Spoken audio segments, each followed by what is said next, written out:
usaha tersebut. Jangan kecampur baur dengan pendapat BLU yang lainnya. Ya, itu yang dipastikan ya. Jadi terpisah ya omsetnya tersebut.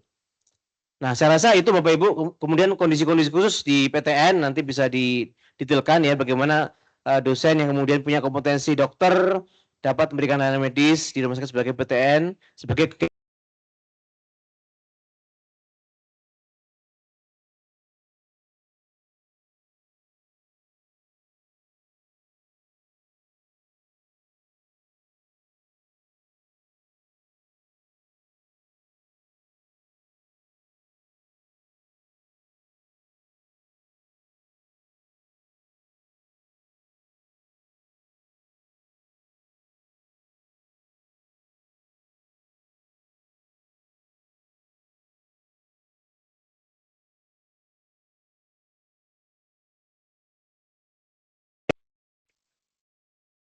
Langsung yang belakang lagi.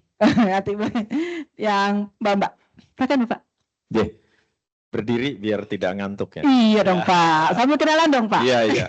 Terima kasih. Assalamualaikum warahmatullahi wabarakatuh. Waalaikumsalam. Saya Lukman Fauroni dari UIN Raden Masaid Surakarta atau UIN Surakarta di Jawa Tengah di Sukoharjo. Alhamdulillah kami sudah menjadi BLU ini mulai Februari 2023. Nah, saat ini sedang berupaya untuk meningkatkan layanan utama, juga meningkatkan pendapatan penunjang akademik. Nah, namun yang kami hadapi adalah pengembangan penunjang akademik itu meskipun secara teori ya berdasarkan pemetaan lalu mana yang potensial dan seterusnya, namun itu belum bisa dicapai secara optimal karena bergantung pada aset yang awalnya belum ada, lalu harus diadakan terlebih dahulu, lalu kemudian baru berkembang kemudian. Nah, sehingga di situ membutuhkan proses ya, bahwa tidak ada satu bisnis yang simsalabim ya. Apalagi tadi deposito bukan tidak diperkenankan ya, tidak menjadi prioritas, apalagi kalau uangnya nggak ada kan ya, belum ada ya.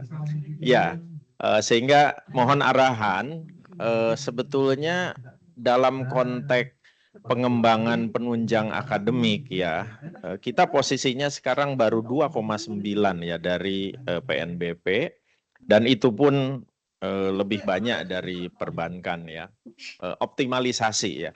Jadi yang kita lakukan adalah optimalisasi yang ada ya. Meskipun pada 2026 ini rencana kami harus menggunakan saldo karena untuk peningkatan layanan akademik ya, dengan persentase yang lumayan banyak ya, hampir separuhnya ya, hampir separuhnya. Nah itu yang pertama, mohon arahan untuk hal itu. Lalu yang kedua, kami ini kan belum remun. Lalu saat ini kan sedang digodok kabarnya tentang remun kolektif.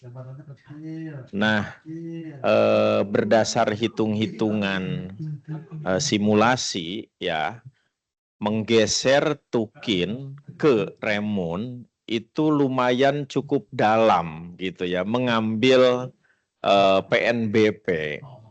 Meskipun kita tahu bahwa secara rumus kabarnya idealnya 40.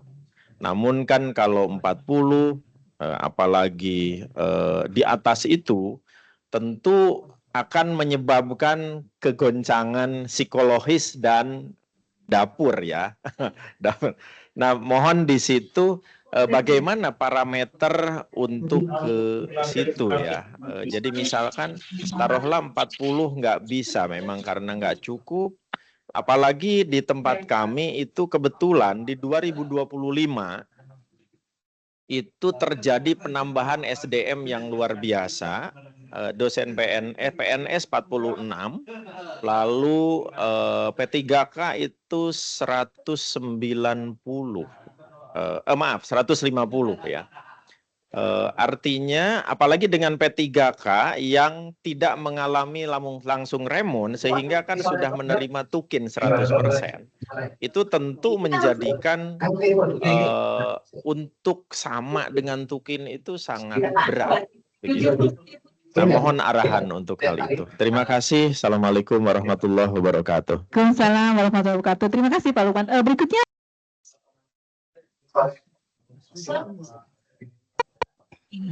Bismillahirrahmanirrahim. Assalamualaikum warahmatullahi wabarakatuh. Perkenalkan, kami Hendra Wijaya, perwakilan dari BLU BPSPJIA Bogor. Bapak Ibu yang kami hormati, jadi ini berkaitan dengan pendirian unit usaha. Nah, mungkin terutama unit usaha yang sudah dilakukan oleh Pak Made di Bali ya Pak ya, yaitu unit usaha kerjasama antara rumah sakit murah dengan pihak Korea, gitu ya. Nah, ini mungkin ada beberapa pertanyaan Bapak. Yang pertama adalah skema kerjasama antara rumah sakit murah Rai dengan pihak luar negeri gitu. Apakah itu pihak luar negerinya itu adalah pihak swasta atau dia government, apa G2G atau B2G gitu ya, atau B2B gitu. Nah, ini skemanya seperti apa? Dan kira-kira legalitasnya gitu ya terkait dengan kerjasama dengan Korea. Gitu. Nah, yang kedua terkait dengan sejauh mana Pak keterlibatan antara pihak Korea dengan pihak Indonesia gitu. Jadi apakah dinilai investasi atau expertise atau hal lainnya. Dan yang ketiga itu skema bagi hasil. Nah, ini seperti apa? Skema bagi hasil antara rumah sakit murah dengan pihak Korea gitu. Karena ya itu tadi uniknya yang Bapak juga adalah ini kerjasamanya dengan luar negeri gitu ya. Dan kami merasakan ini tantangan tersendiri gitu, bisa membangun unit usaha dengan kerjasama luar negeri. Nah, yang keempat terkait dengan apakah aturan ya, karena bagaimanapun tadi Pak Made bilang bahwa salah satu contoh yang unit BLU yang inline dengan regulasi PKBLU gitu ya. Nah, apakah ada aturan-aturan khusus di PKBLU yang berkaitan dengan pendirian unit usaha kerjasama dengan pihak luar negeri gitu. Mungkin itu saja Ibu, terima kasih. Assalamualaikum warahmatullahi wabarakatuh. Waalaikumsalam warahmatullahi wabarakatuh. Bapak izin ya Mbak dulu ya, yang Mbak di belakang. Minta tolong MacGyver.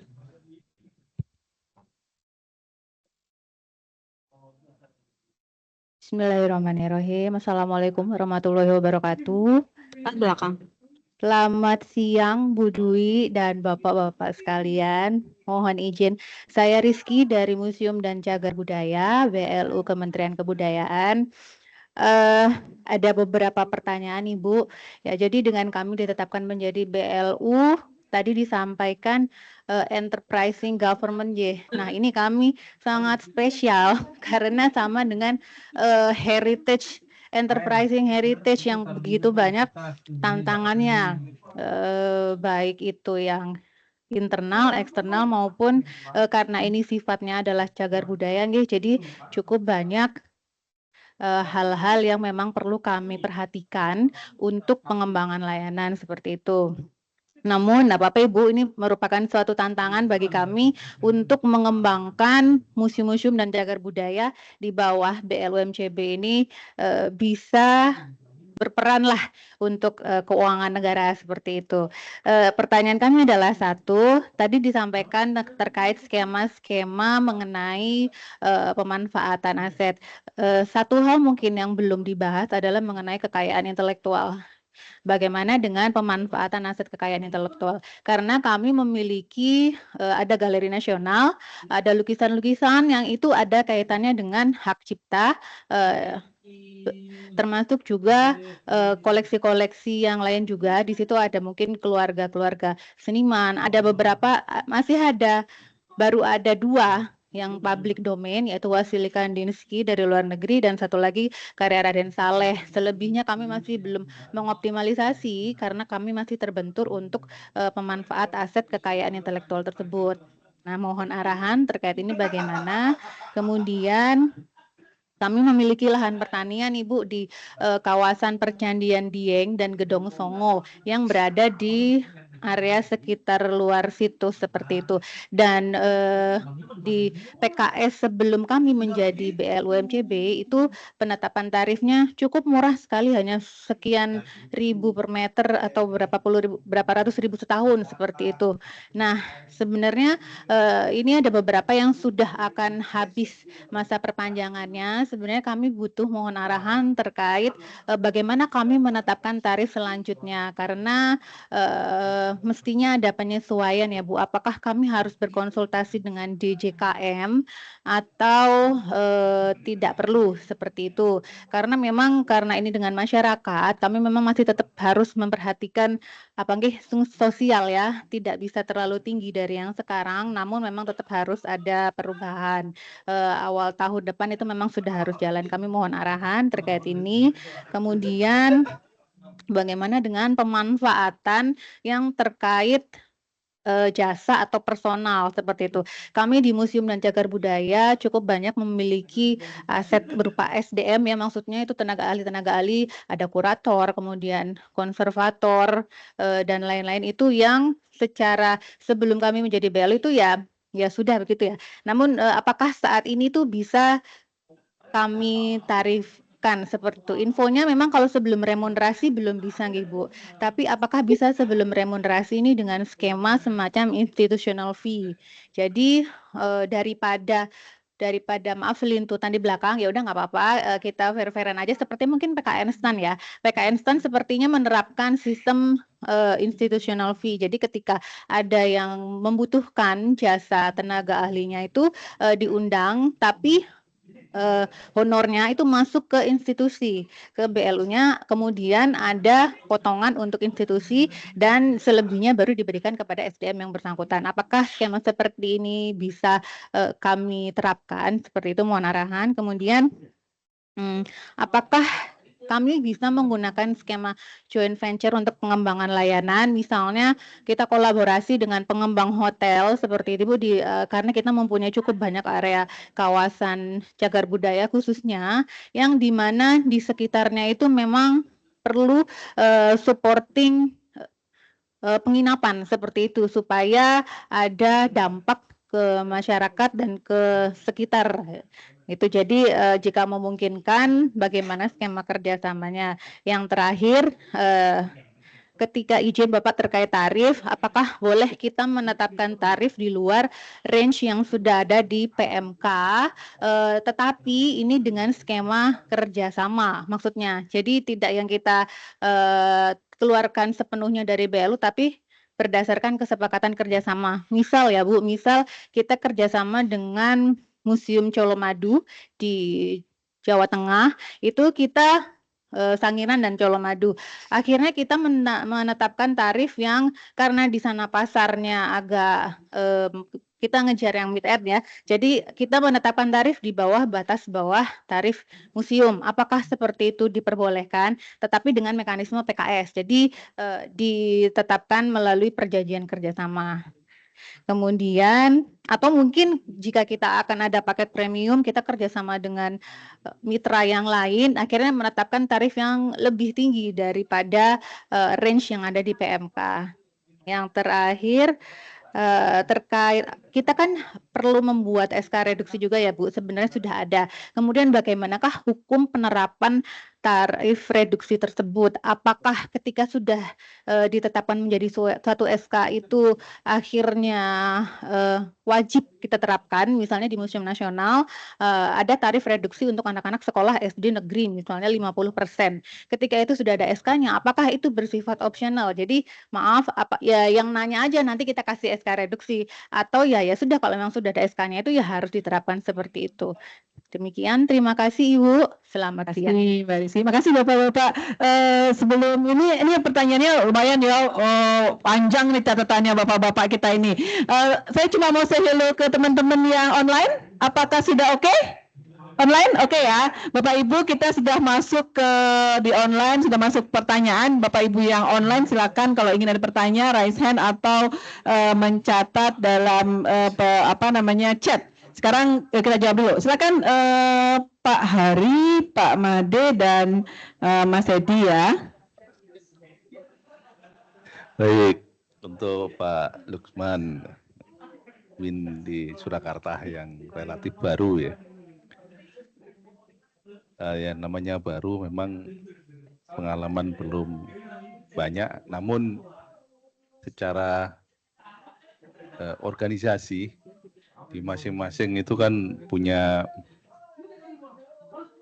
punya tongkrongan, punya kawan gitu ya.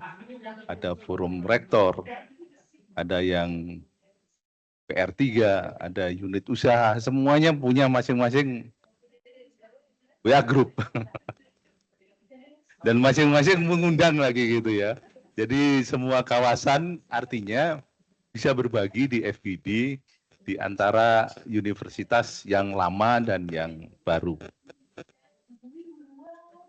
Di dalam hal melakukan unit usaha, sudah barang tentu memang untuk pemanfaatan aset, ini kalau tidak ada berarti harus dilakukan.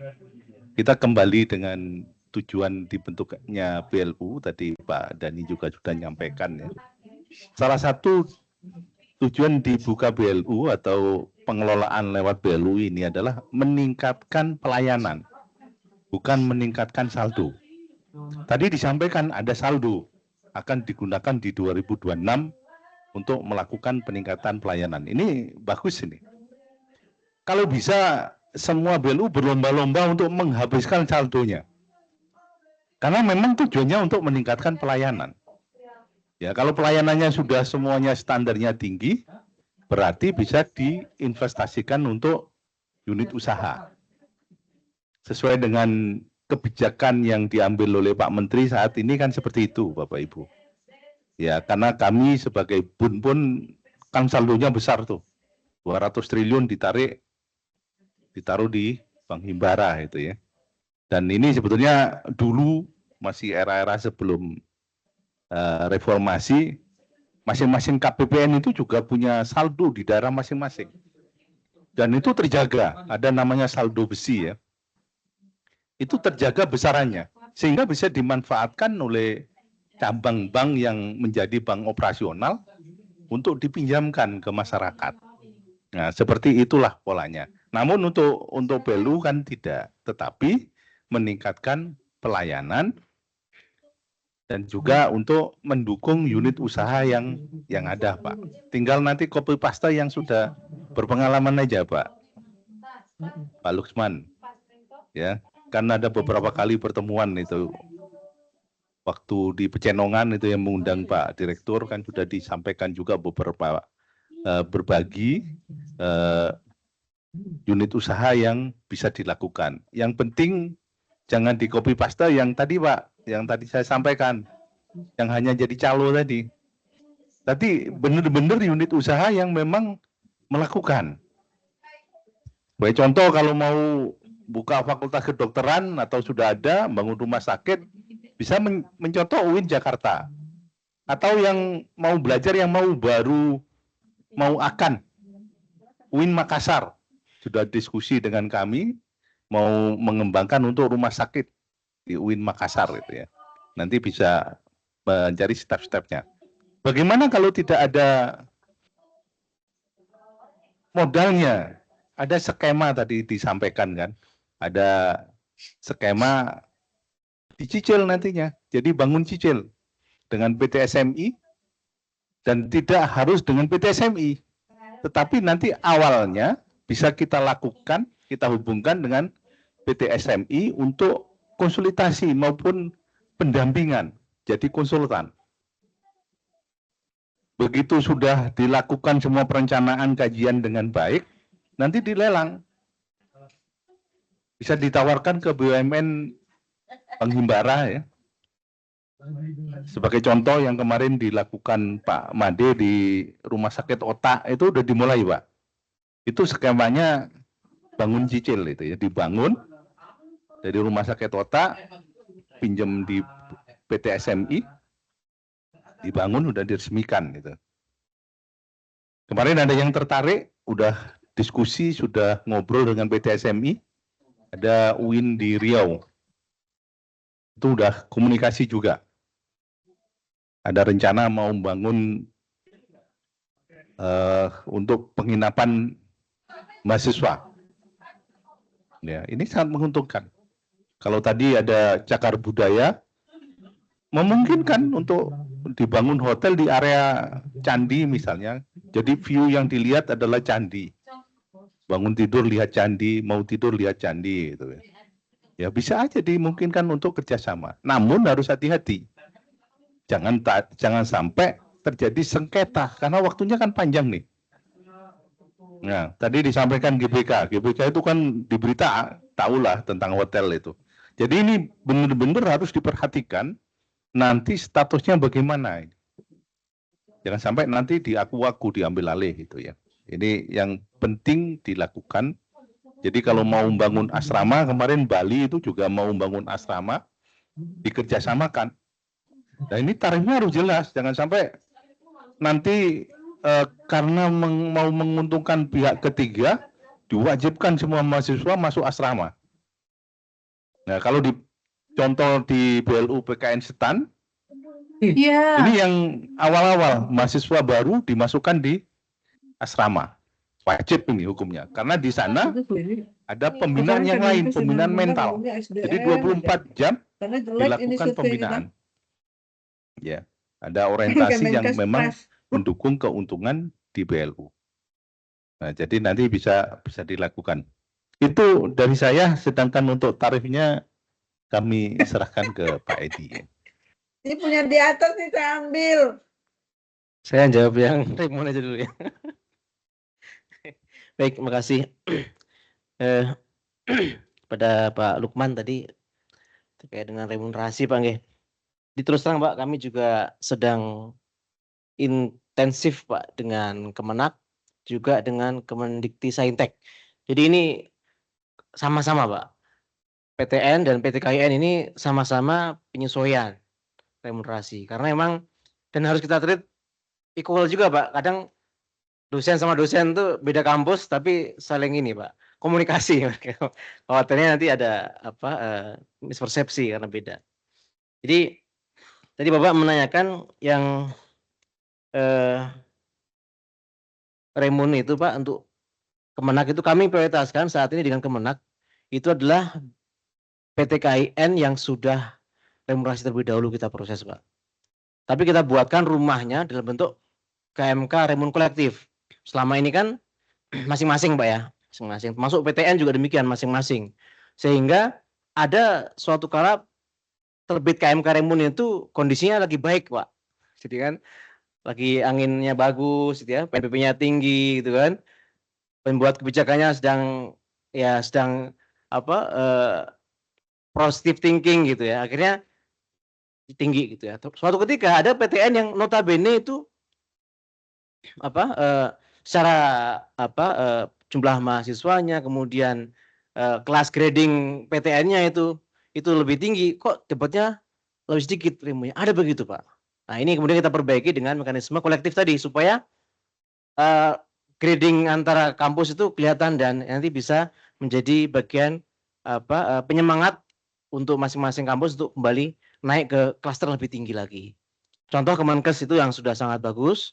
Jadi ada mekanisme naik klaster Pak. Kalau dia sudah mencapai PNBP capaian yang bagus ya, sekian periodik gitu ya, setahun 2 tahun kita evaluasi, oh dia udah saatnya naik klaster, itu grade naik Pak. Bisa akses remun lebih tinggi. Jadi begitu Pak, konsepnya seperti itu. Harapan kita seperti itu, tidak selamanya pakai yang seperti tadi gitu, karena ada potensi naik, ada bisa turun Pak. Ini yang kemudian kita jadikan evaluasi. Nah kalau tadi Bapak sampaikan UIN Surakarta Pak ya, itu terus terang juga kita sudah akses Pak, sudah akses sementara Pak kondisinya, dan saat ini finalisasi masih di Kemenak, tapi berdasarkan data yang kami peroleh Pak, sementara ini memang perlu dukungan dari Kementerian Agama. Karena ini case-nya hampir di semua perguruan tinggi keagamaan ya, dengan penambahan jumlah pegawai yang signifikan karena P3K, itu mau nggak mau kan masuk skema Rimun, karena sudah ASN di PTKN maupun PTN ya. Nah, akhirnya istilahnya kue tadi segitu-gitu aja, pembaginya banyak ini. Jadi ada proporsinya kemudian mengecil Pak ya, kecuali dinaikkan porsinya. Let's say selama ini 40% ya porsi Remun itu dari PNBP yang ada. Nah, tapi begitu kita matchingkan angka 40% itu, nanti pada malah jatuh ininya di bawah tukin. Konsepsi yang kita pegang saat ini Bapak, klaster BLU yang sudah remunerasi itu tidak ya, idealnya tidak di bawahnya tukin take home pay satker yang di KL-nya gitu ya. Jadi idealnya lebih tinggi, karena apa? Karena memang kewajiban dan juga pengukurannya lebih kita anggap ini, oh ini mampu mandiri dan kontribusinya tinggi gitu ya. Jadi udah lulus tahapan next levelnya Bapak, istilahnya next level dari satker BLU itu adalah BLU dari remunerasi. Ya. Jadi harapan kami akan lebih tinggi, jangan khawatir Bapak, kita perjuangkan itu ya. Tapi nanti dampaknya proporsinya itu yang akan gede jadinya. Ternyata 40% porsi PNBP itu nggak cukup, akhirnya mau kita naikkan lagi. Nah ini naiknya ini dampaknya panjang Pak. Nanti harus dukungan dari Kementerian Agamanya. Gimana dia nanti RM-nya, gitu kan ya.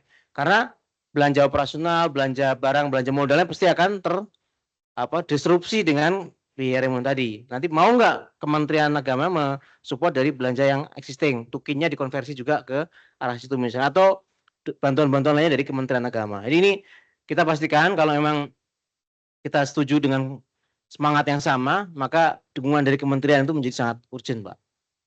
Saat ini kami memastikan itu Pak, dan kemarin ketemu Pak Kepala Biro Perencanaan nggih. Pak siapa namanya? Keuangan nggih. Nggih, Pak Abdullah. Nah, itu Pak, dia juga. Nah, itu yang terkait dengan pertanyaan Bapak ya. Jadi nggak harga mati Pak 40%, karena beberapa BLU yang beberapa sih Pak yang kayak kesehatan itu ada juga yang sampai 40 plus 20%. Ya, nanti ada treatment khusus ya. Termasuk nanti rumah sakit Bayangkara juga rumah sakit TNI. Ini juga kita mengarah ke sana. Ya, gimana kita bisa mengakomodir, tapi memang ya perlu willingness, political will kuat dari pimpinan ya, dan juga tim dari rumah sakit sendiri. Kemudian yang terkait Bu Rizky dari MCB, nah terus terang saya juga sedang pelajari Bu Rizky ya. Kalau di MCB itu PMK-nya sudah terbit tahun 2024 ya Bu ya, PMK nomor 42, dan itu PMK tarif yang digunakan MCB layanan utama cuma 2 ternyata Bu ya, yaitu tiket masuk dan pameran. Tiket masuk ini cagar budaya maupun museum galeri ya, pameran itu beda lagi ya. Nah, 2 hal ini, dan sebenarnya justru itu fleksibilitasnya Ibu tinggi, karena layanan penunjang Ibu sangat banyak sekali di sana, termasuk pemanfaatan lahan dan seterusnya tadi ya. Dan itu tidak diatur di PMK tarif. Jadi Ibu, pimpinan Ibu, Kepala MCB bisa leluasa menerapkan tarif yang ideal untuk layanan penunjangnya. Itu plusnya itu. Kemudian kan di tarif itu ada batas minimum, batas maksimum ya Ibu ya. Nah itu tolong tetap dipedomani. Secara umum begitu ya, secara umum. Tapi nanti kalau ternyata ada tarif yang asing ya, kalau pengguna asing itu kan Ibu boleh menerapkan minimal 110% dari tarif normal kan ya. Jadi semua rata begitu ya. Kita bisa pengungkitnya situ kalau ada asing, minimal 110% dari tarif normal. Nah, kalau kemudian Ibu menggunakan mekanisme kerjasama, itu kan boleh juga MCB kerjasama dengan museum-museum yang lainnya, kepala museum di lainnya. Nah, ini bisa dengan menggunakan skema kerjasama itu, dan berlaku adalah klausul-klausul kerjasama itu Bu yang berlaku. Jadi nggak terbatas pada PMK tarif, begitu konsepnya kerjasama. Oke, saya rasa demikian Ibu. Ini kaitan dengan, tapi tetap ya tertuang jelas ya, dan harus mencantumkan klausul KMK kerjasama itu, MOU itu mengacu kan ada ketentuannya itu sesuai dengan peraturan perundangan. Perundangan ini perundangan yang berlaku secara umum serta PMK tarif 46 itu sendiri gitu ya. Yang penting di situ ya.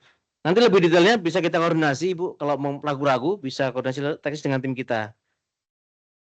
Karena terus terang agak-agak ini gray area ya, kalau yang tadi yang saya ngakali tarif yang terlalu murah atau terlalu tinggi di tarif masuk tadi menjadi lebih rendah lagi, lebih tinggi lagi di range itu serang itu boleh akan kalau bisa dikombinasi dengan beberapa jenis layanan, itu ada tarif diskon istilahnya.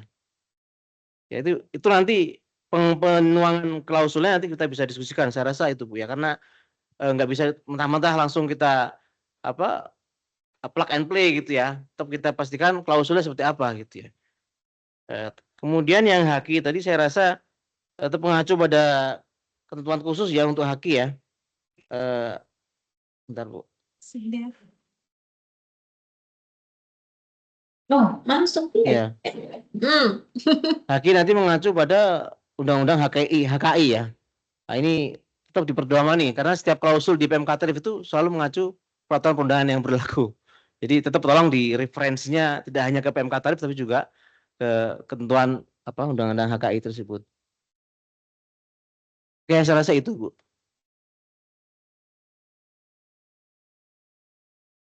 Izin yang reduksi tadi Pak, apakah itu boleh diterapkan ketika ada yang tanya saja atau wajib karena sudah dikeluarkan seperti itu? Terima kasih.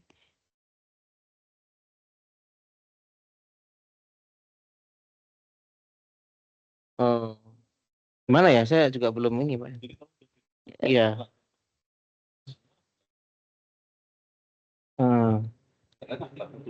Iya. Jadi menurut kami sih Bu, itu bisa asalkan itu memang dia pelajar gitu ya. Ya udah bisa pakai tarif yang reduksi tadi, menurut kami segitu. Iya izin Pak, maksudnya begini, kan ada sekolah misalnya kita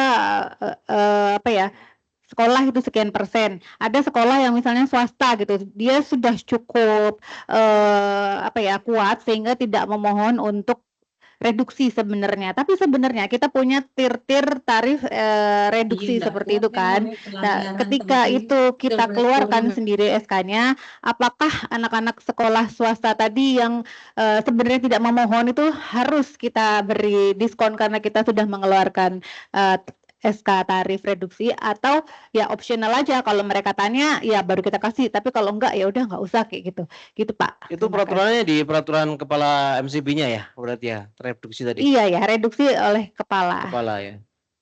Kalau menurut saya sih ya udah, kalau Bang Ibu udah tetapkan itu kan berarti semua semua orang yang bisa menggunakan kan, itu harusnya terbuka kan Ibu, menetapkan suatu itu terbuka buat akses dan bisa diketahui oleh publik kan ya. Iya terbuka. Ya. Kemudian ada Pak satu lagi Pak yang sering sekali masuk itu ya, ketika ada permohonan di luar tir-tir reduksi, tapi mereka mengajukan secara custom surat permohonan, misalnya saya hanya mampu membayar 2.000 seperti itu, atau 0 rupiah, itu bagaimana tata laksananya Pak? Apakah boleh kita penuhi permohonannya itu meskipun tidak ada di tir reduksi karena pengajuan khusus, atau tidak bisa seperti Pak? Terima kasih. Iya.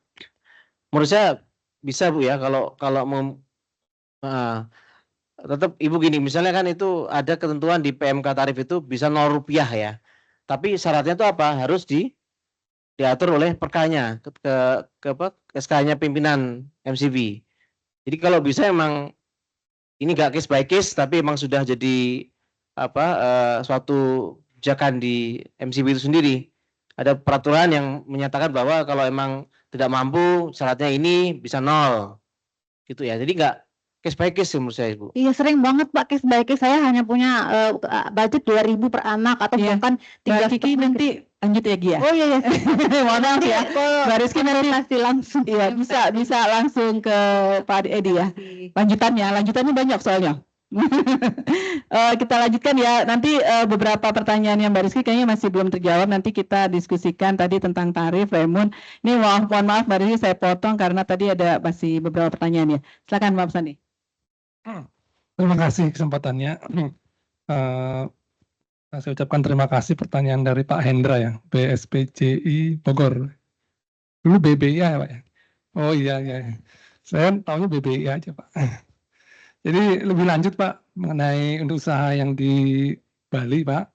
Jadi tadi pertanyaannya banyak terkait dengan peraturan dulu Pak. Jadi peraturan mengenai unit usaha itu hanya satu pasal Pak di PMK BLU. Tadi sudah dipaparkan Bu Dwi. Ada pelengkapnya Pak, ada juknisnya.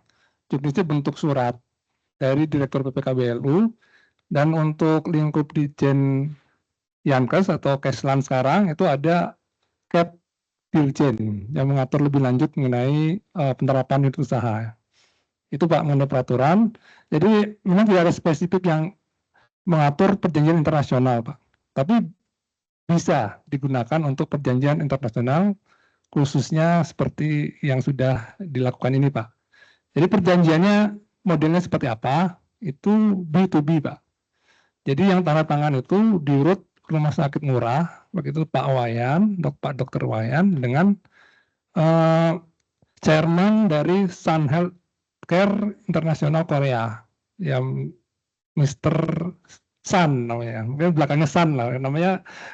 Jadi Sun sendiri ini adalah kelompok rumah sakit Pak, yang operator salah satunya ya, operator rumah sakit di Korea sana. Jadi tujuan dari kerjasama ini adalah untuk transfer knowledge, expertise di bidang ini, estetik khususnya operasi plastik, dan juga budaya kerja Pak. Jadi niatnya itu kenapa kok untuk usaha itu akan dipimpin oleh orang Korea, itu harapannya itu nanti bisa menularkan budaya kerja Korea gitu ya di orang-orang kita ya.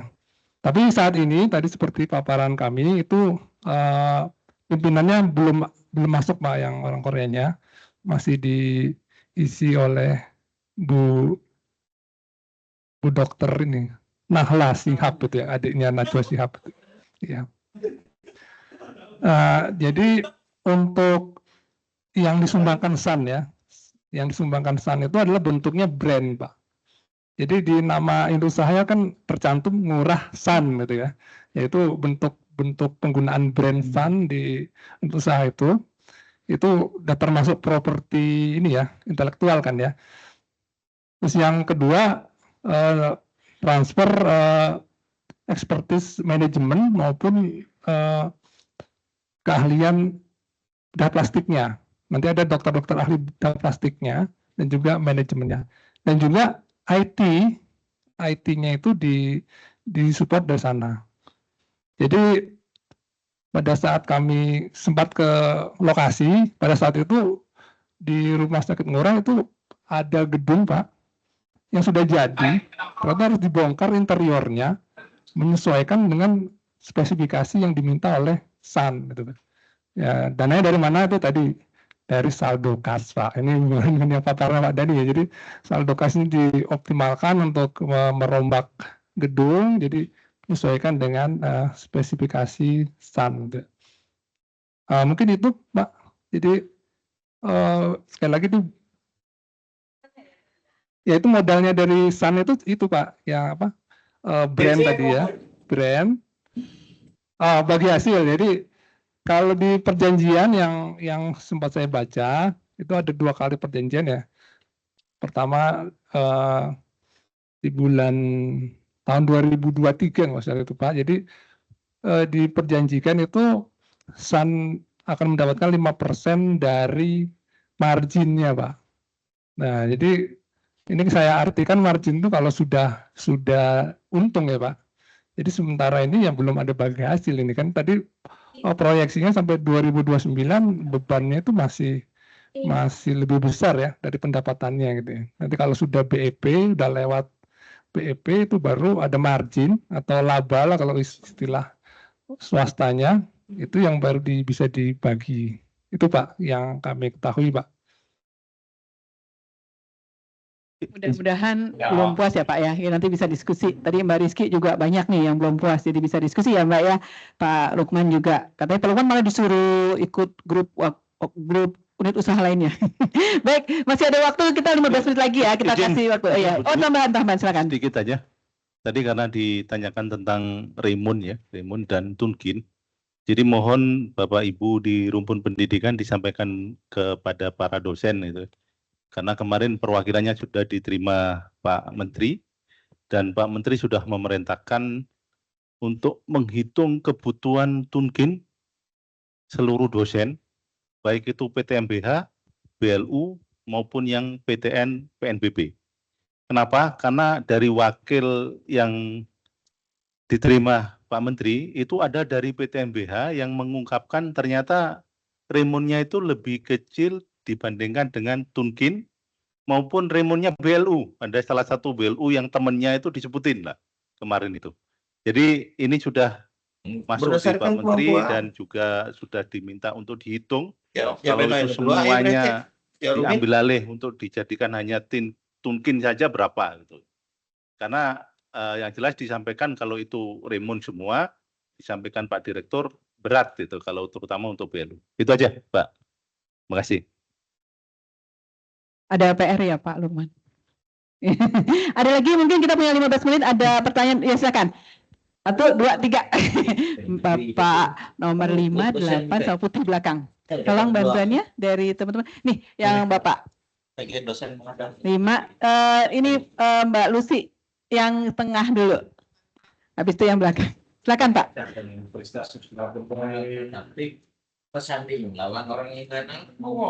Bismillahirrahmanirrahim. Assalamualaikum warahmatullahi wabarakatuh. Perkenalkan, saya dengan Dharma Pak dari Politeknik Manufaktur Bandung. Izin saya menanyakan terkait dengan penggunaan saldo BLU tadi yang sudah dijelaskan. Tadi mungkin di jawaban pun dijelaskan ada baiknya katanya BLU itu kan berlomba-lomba untuk menghabiskan saldo Pak ya. Nah mungkin dari kami saya mohon penjelasan terkait untuk pengajuan izin untuk penggunaan saldo ini Pak. Jadi prosedurnya seperti apa? Jadi sampai batasan atau besaran berapa gitu ya? Hanya misalkan cukup sampai ke dewa saja izinnya. Nah dari mulai besaran berapa harus misalkan mengajukan izin ke kementerian. Nah mungkin yang berikutnya terkait dengan yang tadi juga. Apakah memang benar jadi saldo BLU itu di tahun berikutnya boleh dihabiskan Bu sampai saldonya 0 atau memang tetap ada batasannya? Mungkin itu saja yang ingin saya tanyakan. Terima kasih. Assalamualaikum warahmatullahi wabarakatuh. Baik, terima kasih Bu. Nama saya Toto dari PLU BP3 Tegal. Kebetulan kami konsennya ke pelatihan sertifikasi untuk awak kapal perikanan yang 60%-nya bekerja di luar negeri. Mohon izin, makanya pertanyaannya adalah kami punya akun 525. Apakah diperbolehkan untuk perjalanan luar negeri? Karena kebetulan ada beberapa pelaut yang perikanan yang dipulangkan, yang diminta dari negara Taiwan kemarin minta kalau Anda ingin orang Indonesia tidak dipulangkan, silakan Anda melatih di Taiwan dan sertifikasinya sesuai STCWF tersebut. Kemudian juga negara Korea juga sudah meminta kita ngelatih. Ada beberapa orang yang memang juga mau dipulangkan. Nah ini menjadi bagian layanan Bu. Makanya pertanyaan 525 apakah bisa digunakan untuk ke luar negeri, mengajar kita di luar. Kemudian yang kedua, kebetulan kami juga mendapatkan limpahan aset yang kebetulan bukan warisan yang nyaman Bu. Warisan yang tidak nyaman. Karena kondisinya. Dan itu cukup besar. Dan akhirnya kita carikan pihak yang mencari, yang mau mengelola. Bentuknya kayak seafood, Bu. Seafood Ancol. Oke. Terbesar di Indonesia. Yeah. Tegal tuh Pak. Di punya kita di Pangandaran. Oh, Pangandaran. Ya, dan ini kondisinya kita coba supaya operasional. Operasional dari nganggur bertahun-tahun. Sudah jalan, Bu. kita coba juga dengan SeaWorld Ancol, tapi karena masalah pasarnya yang tidak layak, tidak mencukupi, jadi saya bertanya, bolehkah kompensasi tetap ditunda? Ditunda atau bagaimana caranya sehingga orangnya tidak menyerah atau melempar handuk? Seperti itu aja Bu, supaya lebih singkat. Terima kasih, selamat sore, assalamualaikum warahmatullahi wabarakatuh. Waalaikumsalam warahmatullahi wabarakatuh Pak Toto. Silakan Bapak.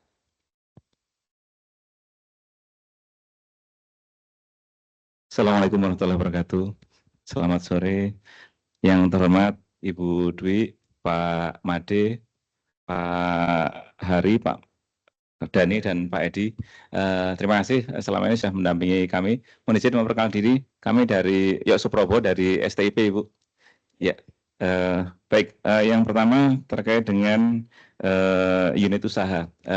Mohon izin kami awal tahun ini kami sudah melaksanakan untuk bidding pengoperasian kapal perintis di Bengkulu. Pada saat itu waktu kami mendaftarkan NIB memang BLU belum dikenal Ibu di BKPM. Jadi sudah kami jelaskan waktu itu untungnya kami di backup oleh Undang-Undang Pelayaran. Jadi di state bahwa BLU adalah salah satu badan usaha yang bisa melaksanakan kegiatan bisnis di pelayaran. Nah, ini mungkin kami mohon izin untuk penguatan regulasi kepada BLU bahwa BLU itu bisa masuk di ranah apapun. Maksud saya kementerian lain pun juga bisa menerima BLU sebagai badan usaha.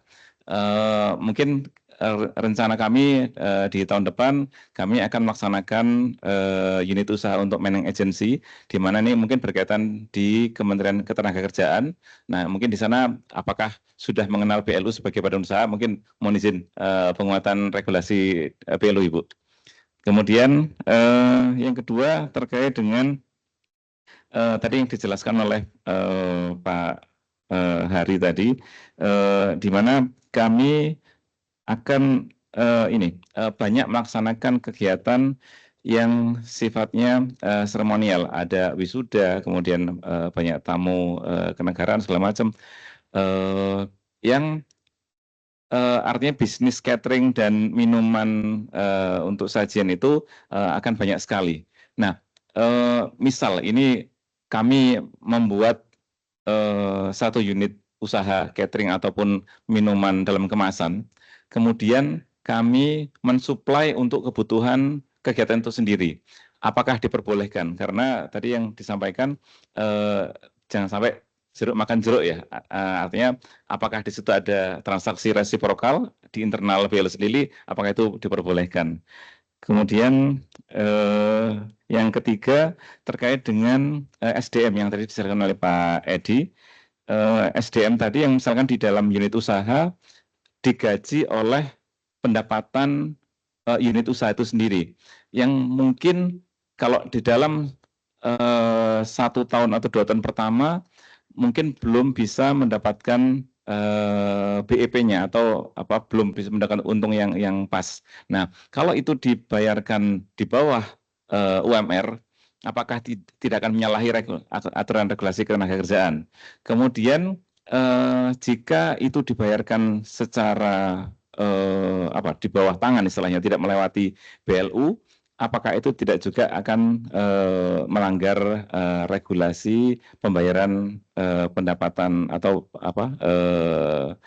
upah untuk tenaga kerja? Karena di situ nanti akan ada BPJS, kemudian ada pajak pendapatan. Mungkin 3 itu dulu. Terima kasih. Wassalamualaikum warahmatullahi wabarakatuh. Ini ada pertanyaan juga di chat terkait dengan dari Darmais terkait dengan standar minimal saldo yang harus tidak dihabiskan untuk menjaga cash buffer untuk operasional beberapa bulan ke depan dengan pertimbangan jaga-jaga jika pendapatan tidak tercapai atau tagihan macam ini. Soal menjawab yang Pak Dharma juga ya, nanti tambahkan oleh Pak Dani. Jadi saldo kita itu tadi kita perlu memperhatikan cash buffer. Terus juga kemarin kita juga sudah diskusi ya di tim internal kami bagaimana kita menghitung cash gitu Pak Dharma. Jadi yang pertama tentu saja kita perhatikan kita bisa biasanya kan di awal tahun kita pakai yang namanya mismatch. Butuhkan pendapatan belum ada, apalagi kalau misalnya kita di posisinya nih pendidikan itu kalau Pak Hari bilang pendapatannya tuh udah jelas semesteran gitu. Kalau misalnya kita harus memperhatikan pertama mismatch yang harus kita akan gunakan untuk saldo kas tersebut. Terus kedua cash buffernya. Cash buffernya tentu juga kita melihat apa sih sebenarnya cash buffer ini pertanyaan juga berapa sih minimal ya cash buffernya itu kita perhatikan kalau misalnya kami hitung ya bisa persentase misalnya 30% ataupun juga berapa bulan cadangan kita untuk belanja di tahun berjalan. Misalnya kita mau di 2026 kita mau pakai nih saldo kas kita untuk peningkatan layanan. Tapi kita perlu perhatikan saldo akhir kita itu nanti akan seberapa. Terus kita juga perhatikan kalau kita butuh mismatch, kalau kita butuh saldo buffer, terus kita ada hutang gitu kan. Biasanya kita juga misalnya kalau mungkin untuk yang perguruan tinggi tidak besar ya, artinya utilities saja gitu. Tapi misalnya ada yang terkait dengan provider obat atau provider kita ada yang biasanya bayarnya itu tempo di depannya, itu juga jadi harus perhatian sehingga kita nggak bisa menyampaikan bahwa kita habisin aja nih sampai zero tanpa kita memikirkan ke depannya. Jadi kalau bahasanya itu ya going concern-nya sustainability-nya gimana, uang ini perlu kita jaga. Kita mau hitung tadi depositonya berapa optimalnya gitu ya, idle-nya tetap kita depositokan, bukan utama tapi tetap kita optimalkan, tapi kita harus jaga berapa sih kebutuhan kita di tahun berikutnya gitu. Terus juga kita ada hutang, misalnya tadi ada multi years yang harus kita siapkan. Misalnya kita ada bangunan multi years ataupun ada kegiatan-kegiatan multi years yang harus memang kita standby-kan dananya. Sehingga itu kita kan juga harus memperhatikan ini pendapatan kita berapa, kita bisa proyeksikan gitu Pak Dharma. Itu mungkin yang dan juga menjawab dari Darmais bahwa sebenarnya persentase yang minimal itu perlu menjadi perhatian. Yang pertama adalah cash buffer, termasuk di dalamnya adalah bagaimana mismatch, lalu kebutuhan. Jadi minimal kita sampai saat ini kita memang tidak bisa memberikan persentase minimalnya, tapi tergantung dari suatu industrinya sendiri. Misalnya kalau pendidikan tuh biasanya mungkin 3 bulan, karena 3 bulan ke depan baru dapat pendapatan, bulan Maret baru ada mahasiswa lagi gitu kalau Pak Hari bilang. Tapi kalau misalnya untuk rumah sakit itu mungkin bisa jadi bayar BPJS-nya itu BPJS bayarnya berapa bulan sih gitu kan. Yang paling besar kan mungkin kalau saat ini rumah sakit dulu tuh dari BPJS. Maka kita harus memperhatikan hal tersebut gitu Pak Dharma. Jadi untuk penggunaannya perlu menjadi perhatian juga. Silakan Pak Dani, pertanyaan Pak Dharma.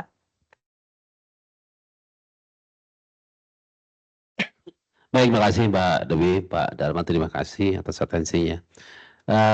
Terkait dengan penggunaan saldo awal Pak, yang perlu kita perhatikan adalah satu, Pak, apakah harus ada izin dari menteri misalnya atau dari eselon 1 misalnya ya? Nggak perlu Pak, ya nggak perlu.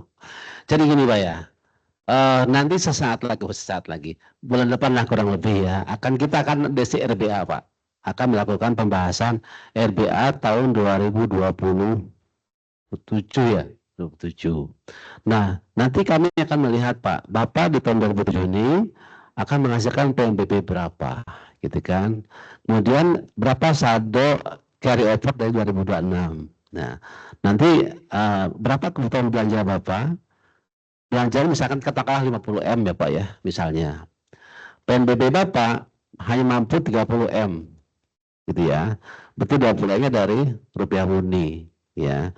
Tapi di sisi lain ternyata Bapak punya saldo kas nih di saku kanan, gitu ya. Nah, berarti nggak 20M dong rupiah murninya, berapa kurangnya? Yaudah bantuin dari PNBP. Nah, tapi memang perlu perhatikan juga kebutuhan Bapak untuk cash mismatch dan juga buffer ya. Misalkan kayak pegang 20 cemplungin semua gitu kan, ya nggak mesti juga. Bapak makanya harus punya perencanaan kas yang baik. berapa kebutuhan real untuk kebutuhan belanja, berapa kebutuhan untuk buffer cash dan juga cash mismatch ya.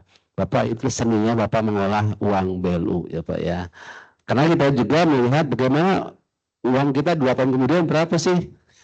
Ya, jadi perlu manajemen strategi Bapak Ibu, pinter memproyeksikan gitu ya. Tentunya ketika ada proyeksi kita punya asumsi kan Pak. Asumsinya kita akan menambah misalkan kalau bandara akan bertambah sekian trip pesawat misalkan ya.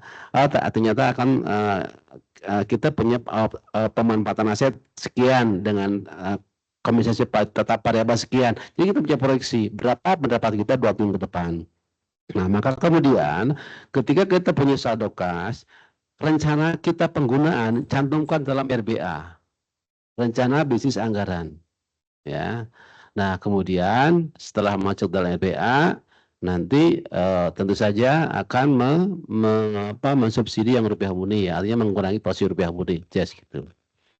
Nah, kemudian ketika waktunya tiba, waktunya tiba. Ketika saatnya Bapak belanja ya, ternyata Bapak masih pegang uang saldo kas. Ternyata uang belanja kita tekor nih, katakanlah kalau rumah sakit perlu obat nih segera, katakanlah di segera ada wabah misalnya, uang kita nggak cukup nih PNBP ya sudah pakai saldo, di top up dari saldo yang kita punya. Gitu. Itu makna untuk layanan rumah sakit ya, betul obat, dokter dan sebagainya. Kalau perguruan tinggi berarti untuk penyelenggaraan ujian mahasiswa misalkan atau wisuda dan sebagainya. Kalau dananya cukup, dananya tidak cukup silakan digunakan saldo. Tapi itu sudah tercatat dalam RBA, gitu ya. Nah, bagaimana kalau belum tercatat dalam RBA? Ya, gunakan saldo awal. Ada revisi RBA yang ditandatangani oleh Dewas. Ya, cukup sampai ke Dewas, Bapak Ibu ya. Nah, tapi itu konteksnya dibatasi hanya untuk operasional belanja yang terkait operasional layanan. Pak, kalau misalkan saya punya uang kas 20 miliar, boleh nggak saya beli mobil dinas? Atau jangan mobil dinas lah ya. Boleh nggak saya perbaiki, saya beli kendaraan X-Max misalnya ya, buat ke rumah dinas lah gitu ya. Padahal Bapak sudah punya mobil dinas misalkan ya, itu berarti bukan operasional layanan gitu kan. Nah, itu berarti harus izin Pak Dirjen Perbendaraan. Jadi intinya adalah kalau sepanjang belanja untuk operasional layanan itu nggak perlu izin, cukup revisi RBA tanda tangan Dewas. Tapi kalau belanjanya di luar operasional layanan, ya ekstrimnya saya kasih contoh ya Pak ya, tadi kepala kantor ingin punya HP baru gitu ya dengan fasilitas kantor ya pasti itu kan ditolak gitu ya, kecuali kalau untuk untuk yang hello call center misalnya ya, call center itu layanan itu berarti itu operasional. Jadi pandai-pandai kita menarasikan, menguatkan narasi apakah ini operasional atau non operasional ya. Kenapa? Nanti akan di-challenge oleh Kanwil ketika melakukan revisi di Kanwil. Pak, ini kan non operasional, ini operasional Pak, narasinya begini loh. Bapak kuat dalam narasi bahwa ini adalah operasional. Tapi kalau bukan operasional ya jujur ini bukan operasional Pak. Maka harus melampirkan izin Pak Dirjen. Izin dulu ke kami gitu ya.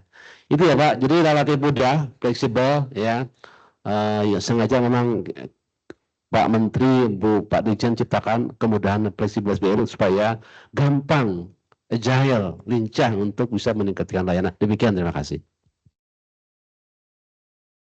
Pak Ari.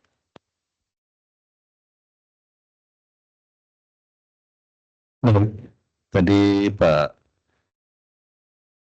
Toto tentang perjalanan ke luar negeri. Nah, ini konteksnya apa Pak ke luar negeri?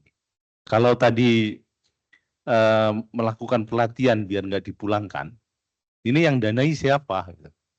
Tiba-tiba Bapak ke sana kan ini harus ada pendelegasian. Kalau berbayar sesuai tarif dengan Bapak berangkat, itu memenuhi nggak untuk operasionalnya? Sepanjang itu memenuhi dan juga perjalanannya juga melalui prosedur PNS ke luar negeri atau ASN ke luar negeri, ya diperkenankan Pak. Karena memang usaha Bapak adalah untuk pelatihan gitu. Misalnya kerjasama dengan yang memberangkatkan misalnya gitu ya, daripada memulangkan, mending Bapak yang berangkat ke sana. Betul Pak, Ya. seperti itu Pak.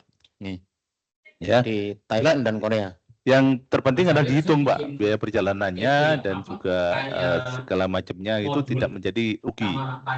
Dan benar-benar secara tertulis ada administrasinya. Setiap pelatihan itu Ya, ada mohon maaf, panduannya. jangan sampai nanti ada yang Panduan curiga sendiri. gitu kan. Panduan itu Itu kayak karena kepingin ke Korea aja itu modus. Yang berangkat gitu. pelatih Pak Mas ya, bukan Siapa saya. pelatihnya. Terusnya Makanya jelas di strateginya apa. hitam di atas putihnya Pak ya yang perlu Siap, Pak. dijaga gitu. Tadi juga ada limpahan aset. Saya nggak tahu ini limpahan asetnya dari mana. Kalau Limpahan aset dari yang seharusnya ke BRIN Pak, tapi ke BRIN-nya Cuman tidak mau, Misalnya jadi nggak jelas. Terus akhirnya kayak terakhir dipilih kami Pak pakaiannya apa? sebagai penerima warisan. secara terusnya- administratif berarti sudah Sudah selesai ya, sudah sudah selesai, BMN sudah selesai. BUMN sudah semua. Nggih, sudah. Akhirnya supaya tidak nganggur, kita tidak punya biaya, harus perbaiki sebagainya sekitar 5 miliar. Wih, Ada swasta yang masih mau, karena teman Pak, si pengelola SeaWorld sama-sama akuarium. Bentuknya akuarium Indonesia, akuarium raksasa. Jadi kalau menjalankan itu butuh sekitar 4 miliar per tahun. Dan itu kosong semua. Dan barangnya kena gempa. Kan Pangandaran terakhir gempa. Ya. Terakhir akhirnya mau. Berarti bentuknya kerjasama. Kerjasama. Tapi nggak menguntungkan. Tidak menguntungkan Pak. Kami juga sudah minta diaudit KAP. Bahkan waktu BPK datang saya minta Pak, misalnya kalau diaudit lagi monggo biar kita lega aja. Ternyata dari BPK tidak Pak, selama sudah diaudit KAP, BPK nggak akan masuk. Terus, nah masalahnya sekarang rugi, dalam kondisi rugi tidak bisa membayar kompensasi tetap. Problemnya itu Bu. Kalau dari perintah pimpinan sih kebijakannya jangan sampai orang nyerah terus terbengkalai. Itu Pak. Demikian. Wah, ini kan nanti perlu kebijakan ini Pak. Harus dibicarakan dengan kementerian Pak. Karena banyak kajiannya ya. Iya, Pak. Secara yang Ya, penting seperti itu Pak Musnya. intinya di samping sosial juga memanfaatkan aset yang ada. Kalau secara pribadi saya gitu ya, karena memang tidak menguntungkan, yang penting tidak merugikan BLU gitu. Dikerjasamakan itu, yang penting tidak merugikan dan memang benar-benar itu tidak ada untung gitu. Tetapi bagaimana didorong agar paling tidak operasionalnya itu bisa mencukupi untuk bayar gaji pegawai misalnya gitu. Betul Pak, mereka punya pegawai 35. Iya. Jadi kita kerjasama dan harapannya kemarin itu kan pasarnya akan terbentuk setelah juga ada tol. Ternyata tolnya juga nggak jalan, bandara nggak jalan. Jadi sudah ada kajian Pak, meleset semua. Dan ternyata orang berkunjung Pangandaran hanya Sabtu dan Minggu. Gitu aja Pak. Perlu didiskusikan lagi Pak dengan kementerian juga. Yang jelas kalau memang tidak menguntungkan dalam sisi karena nggak setor gitu, yang penting aset itu bisa dimanfaatkan, paling tidak ada sisi untuk hiburan masyarakat gitu ya. Betul Pak. Ya. Malah Jadi- Pemda juga sudah dapat pajaknya Pak. Oke. Ya, sedangkan untuk Pak Purbo yang saya maksud tadi, kalau memang Pak Probo ya, kalau memang yang saya maksudkan jeruk makan jeruk tadi yang jangan sampai jadi calo tadi Pak. Kalau memang di unit Bapak itu ada catering dan ada kemasan dipakai sendiri atau dibeli sendiri, silakan aja. Yang penting ada memang usahanya itu. Makanya tadi saya contohkan Bu Dwi belinya di koperasi gitu. Dan di koperasi itu memang etalase kuenya ada. Jadi kalau mau beli seragam pun di koperasi kami ada seragam itu. Ya. Jadi gitu. Silakan Pak kalau kerjasama. Bagaimana dengan unit usaha terus pembayaran diusahakan memang UMR Pak ya. Bagaimanapun kita harus mengikuti ketentuan yang dikeluarkan tenaga kerja itu kita ikutin. Makanya sebelum buka unit usaha dilakukan kajian, dihitung untung ruginya. Jadi kalau kita nggak bisa untuk bayar pegawai aja seperti yang dicontohkan gitu ya, bayar pegawai 3 tapi keuntungannya nggak ada, bahkan untuk membayar gaji pegawai aja nggak bisa. Kenapa harus dibuka unit usaha itu gitu. Itu Pak, makasih. Mas Edi mau nambahin? Terakhir ya Mas Edi. Oke. Nanti Tetap ya STIP tadi nggih, sama seperti Pak Hari sampaikan. Jadi unit usaha adalah revenue center, jangan jadi cost center. Jadi kita harapkan analisisnya tajam Bapak Ibu, jangan sampai nanti oh ini setahun 2 tahun, tapi kita nggak tahu sampai kapan itu, bertahun-tahun nanti jangan-jangan masih berinduk ke ini ambilnya pembayarannya. Mending tidak usah dibuka kalau emang dampaknya begitu. Atau bertahap SDM-nya 1, 2 dan seterusnya sehingga berkembang. Begitu aja Pak ya, jangan sampai nanti mindset kita terbalik gitu ya. Pak Dhani silakan. Untuk Pak Purbo ya dari STIP.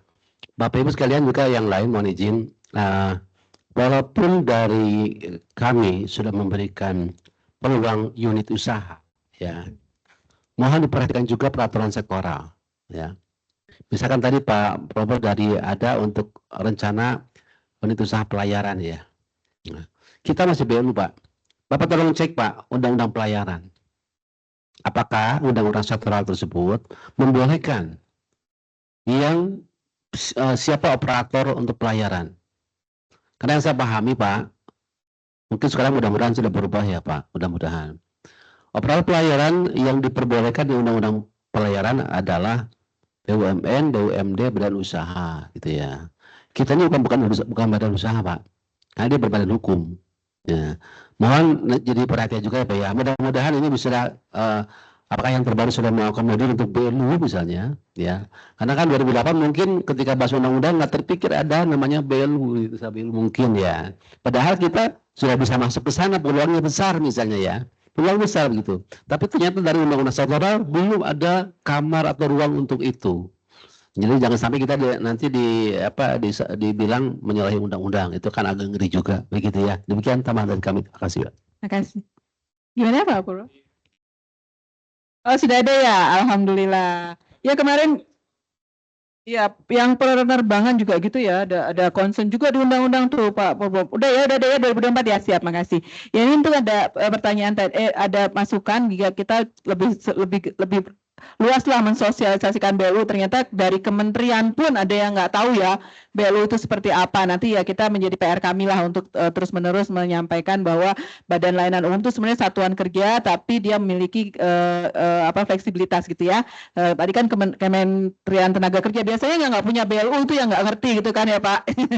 Baik, nanti kita akan jadikan PR kami sosialisasi, penjelasan dan sebagainya gitu lebih ekstensif kembali gitu. Untuk resiprokal ya Pak, resiprokal itu diperkenankan tapi dengan beberapa concern gitu ya, artinya tetap harus dilaporkan.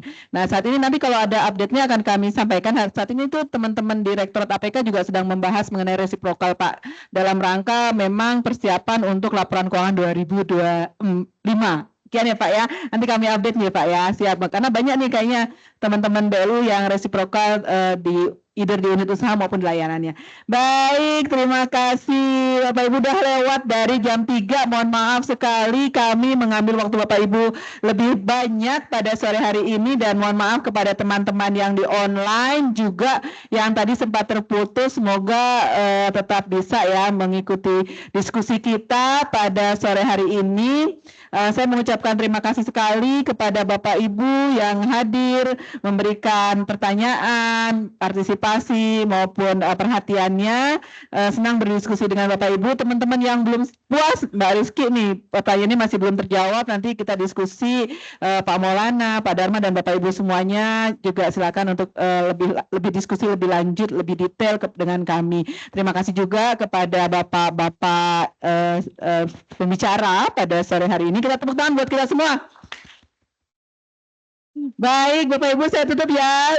Saya tutup, terima kasih semuanya. Mohon maaf apabila ada kesalahan. Assalamualaikum warahmatullahi wabarakatuh. Kita kembalikan ke Mbak Nadia. Waalaikumsalam warahmatullahi wabarakatuh. Luar biasa. Tepuk tangan sekali lagi dan Bapak Ibu untuk kita semua. Luar biasa ya. Terima kasih Bapak Ibu Kasubdit. Kami silakan untuk dapat kembali ke tempat.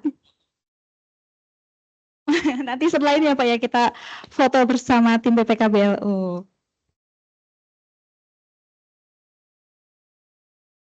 Ya Bapak ini luar biasa sekali ya antusiasme ternyata tentang unit bisnis ini memang cukup menarik.